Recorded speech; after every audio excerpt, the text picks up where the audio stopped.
Hi guys, welcome back to another technique tutorial. In today's session, I'm going to be talking you through a core stability exercise known as leg lowering, but I'm also going to be talking you through one of the key components of core stability and how you can use this approach for each and every core aspect of the Bodyweight 365 program. So for leg lowering, all we need is a little bit of space on the floor, and then to start off with, if you go laying onto your back. Now to find your starting position, lay onto your back with your arms relaxed down by your side, have both knees bent and both feet flat on the floor. Okay, so you've probably seen leg lowering before within the Bodyweight 365 program. In simple terms, we have both knees up at 90 degrees, we have a 90-degree bend at the knee so that the feet are in line with the knees, and then what we're trying to do is brace the abdominals so that when we slowly tap one heel at a time down towards the floor, we're able to use those abdominal muscles to try and stabilize the lower back so that it's not pushing up off the floor, but it's also not digging down into the floor too much. So again, leg lowering in its simplest terms looks like this: laying on your back, slowly tapping one heel at a time down towards the floor. Now that might sound pretty simple, and it might look pretty simple, but if we now start to incorporate a method known as core bracing or abdominal bracing into this movement, first of all, it's going to make it more effective, so it's going to make sure that the abdominals are actually switching on to do their job, but it's also going to make you focus a little bit more on the intricate side of the movement as well. Okay, so let me talk you through how this works. So start off laying on your back. Again, have both knees bent, both feet flat on the floor, and just take a moment just to relax into this position first of all. And as you start to relax into your breathing, what you're going to realise is that your back doesn't naturally sit flat against the floor, okay? So in order to flatten the back out, you've actually got to sort of tuck under through the hips and push down into the floor, and straight away you might actually feel those abdominals kick in when you do that. But as you start to do a couple of pelvic tilts, okay, so as you tuck under through the hips and then start to relax, what you're going to find is that as you start to relax, you find yourself in what we call a neutral position. So you have that natural curve in the spine, and around that lower back area, most of you, including myself, should be able to fit the palm of your hand when it's flat on the floor underneath that lower back area. So that palm of the hand should be able to sit on the floor underneath the lower back, and you might just feel a little bit of gentle pressure with the back pushing down into your hand. So in today's session, I'm going to teach you how you can use the hand as a pressure sensor to make sure that you're making these abdominal muscles really fire up and do their job when you do your leg lowering movement on one side and on the other as well. Okay, so let's start off with taking the palm of your hand underneath the small of your back and just getting comfortable in this position and just relaxing your breathing. So take a couple of deep breaths in and out.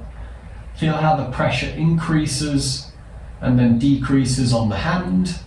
And then when you're feeling nice and relaxed, what I want you to do is draw both knees up to 90 degrees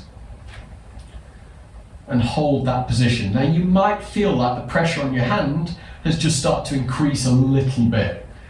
As long as you're not pushing down too hard through that lower back, because remember, when we're holding that neutral position, we want to make sure there's a natural curve in the spine, then that's the starting point we're looking for.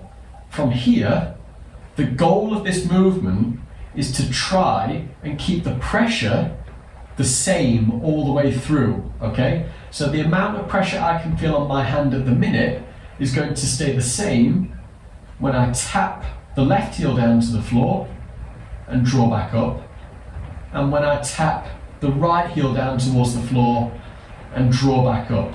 Now, in order to keep the pressure stable all the way through, I have to use the abdominal muscles to stabilize that lower back position so the lower back doesn't start to move up and down as we do our leg lowering. Okay, so let's go through a little bit of a practice.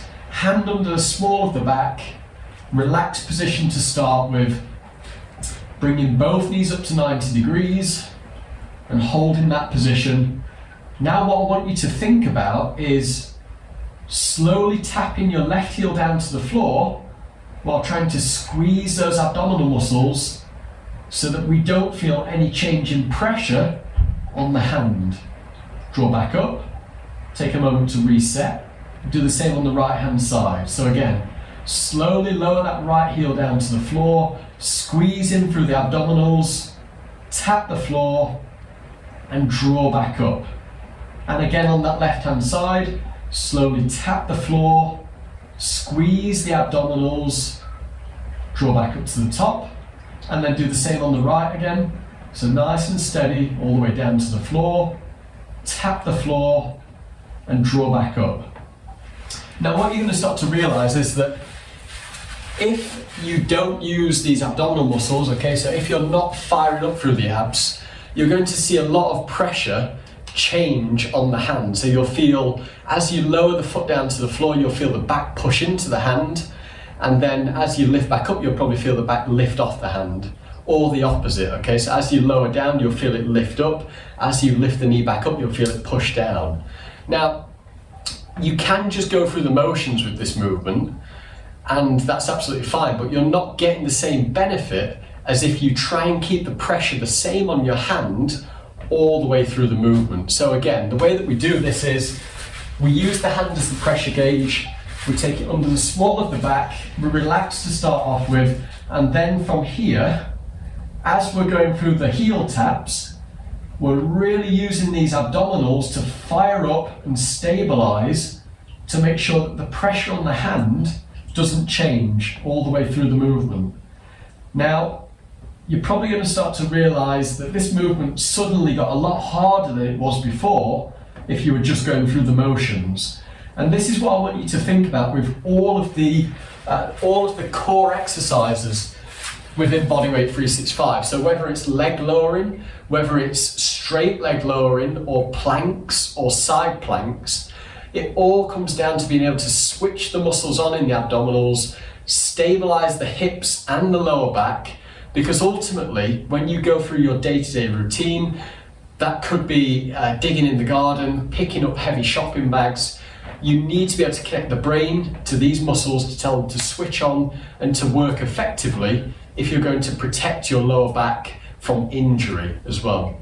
So a really, really important and key component of all core exercises, but you can start off by practicing on your leg lowering, using the hand under the lower back, making sure the pressure stays the same when the knees are at the top compared to when the foot's at the bottom, and drawing back up. Take it nice and steady. You might only do a couple of repetitions at a time. You'll certainly feel the abdominals do a lot more work than they're used to. And this is a great sign of making sure, or it's a great sign of knowing that your body's doing the right things and your muscles are doing the right things to protect that lower back and to keep you in a lot stronger position further down the line as well.